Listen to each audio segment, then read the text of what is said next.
ක්‍රිස්තියානි අය පිළිම වලට නමස්කාර කරන්නේ නැහැ. පිළිමයක් නැතුව යාඥා කරනවා කියලා ගොඩක් අය කියනවා ඔයගොල්ලෝ අහලා ඇති. ඉතින් කොහොමද ක්‍රිස්තියානි අය පිළිමයක් නැතුව සුරුවමක් නැතුව මේ නමස්කාර කරන්නේ? ජේසුස් වහන්සේත් එක්ක සම්බන්ධතාවයක් පවත්වාගෙන යන්න සුරුවමක් ඕනේ, පිළිමයක් ඕනේ කියන එක ඒක කොට්ටාසයකට හරි වෙන්න පුළුවන්. ඒක කොට්ටාසයකට වැරදි වෙන්න පුළුවන්. මේක විවේචනය කරන අය ඉන්නවා, විවේචනය නොකරන අය ඉන්නවා. මේක තේරුම් ගත්ත අය ඉන්නවා, තේරුම් නොගත්ත අය ඉන්නවා. ඉතින් මේ කොට්ටාස ඔක්කොම ඇතුළේ තමයි අපි ජීවත් වෙන්නේ. ක්‍රිස්තියානි අය පිළිම තියාගන්නේ නැහැ. ඒගොල්ලන්ගේ පල්ලිවල කතෝලික අය පිළිම තියාගන්නවා. ඉතින් මේ දේවල් ඔයගොල්ලෝ දැකලා ඇති. හැබැයි මම අද කතා කරන්න යන්නේ පිළිමයක් හරිද වැරදිද කියන එක ගැන නෙමෙයි. මම කතා කරන්න යන්නේ කොහොමද ක්‍රිස්තියානි අය පිළිමයක් නැතුව, සුරුවමක් නැතුව ජේසුස් වහන්සේට නමස්කාර කරන්න කියලා. ජේසුස් වහන්සේ යද්දි කිව්වා මම කෙනෙක්ව එවනවා, සැනසිලිදායකයන්න් කෙනෙක්ව එවනවා. ඕගොල්ලෝ මෙතන රැඳී ඉන්න කියලා. ඉතින් ගෝලයෝ ටිකයි මරියතුමී මෙතන රැඳිලා ඉද්දී මේ පෙන්තකොස්ත සේනාපුරු ශාලාවේදී සුද්ධාත්මයන් වහන්සේ පෙන්තකොස්ත දවසේදී මේගොල්ලන්ට එනවා.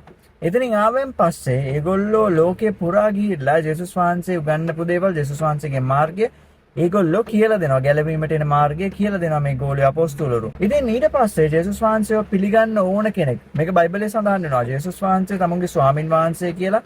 ජේසුස් වහන්සේ කුරුසේ යන ගහලා මැරලා දවස් 3කින් නැවත නැගිට්ටා කියලා සිතින් අදහන කෙනෙක්ව මුඛයෙන් ප්‍රකාශ කෙනෙක්ට ගැලවීම ලැබෙනවා කියලා. මේ ගැලවීම ලැබෙන තැනදී තමයි මේ සුද්ධාත්මයන් වහන්සේ අප තුළට එන්නේ. සුද්ධාත්මයන් වහන්සේ අප තුළට ආවයන් පස්සේ උන්වහන්සේ වාසය කරන්නේ අප තුළ. පියාණන් වහන්සේ, පුත්‍රයන් වහන්සේ, සුද්ධාත්මයන් වහන්සේ තුන් දෙනෙක් නෙමෙයි එක්කෙනෙක් කියන එක මම කලින් වීඩියෝස් වල කියලා තියෙනවා. සහ ක්‍රිස්තියානි කෙනෙක් නම් ඔයා මේක දන්නවා. එතකොට මේ සුද්ධාත්මයන් වහන්සේ විදියට අප තුළ වාසය කරන්නේ යේසුස් වහන්සේ තමයි. ඉතින් එයා අපේ ඇතුලේ ඉන්නේ. ඒ කියන්නේ මේ බඩ ඇතුලේ, මේ ඇඟ ඇතුලේ කියන එක නෙමෙයි. ඒ තේරුම තමයි සුද්ධාත්මයන් වහන්සේ අපේ ආත්මයයි. ඉතින් සුද්ධාත්මයන් වහන්සේ අප තුළ ඉන්නවා කියන එකෙන් අදහස් කරන්නේ ජේසුස් වහන්සේ අප තුළ ඉන්නවා කියන එක. ඉතින් එතකොට ක්‍රිස්තියානි කෙනෙක්ට, කිතුණු කෙනෙක්ට සුරුවමක්, පිළිමයක් නැතුව නමස්කාර කරන්න තියෙන එකම දේ තමයි තමුන්ගේ තුළ ඉන්නේ කවුද කියන එක දැනුවත් වීමේ ඒ තියෙන දැනුවත්කම. බයිබලයේ කියනවා he who is in me is greater than the he who is in the world.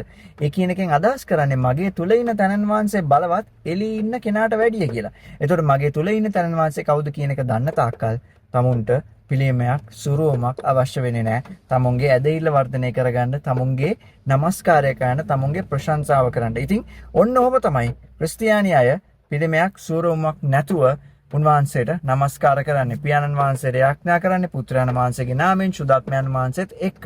ඉතින් සුද්ධාත්මයන් වහන්සේ තමුන්ගේ තුල ඉන්නවා කියන එක දන්න අයට පිළිමයක්, සුරුවමක් අවශ්‍ය වෙන්නේ නැහැ. ඉතින් ඔය දේ මතක තියාගන්න. Now have a very nice day and God bless you.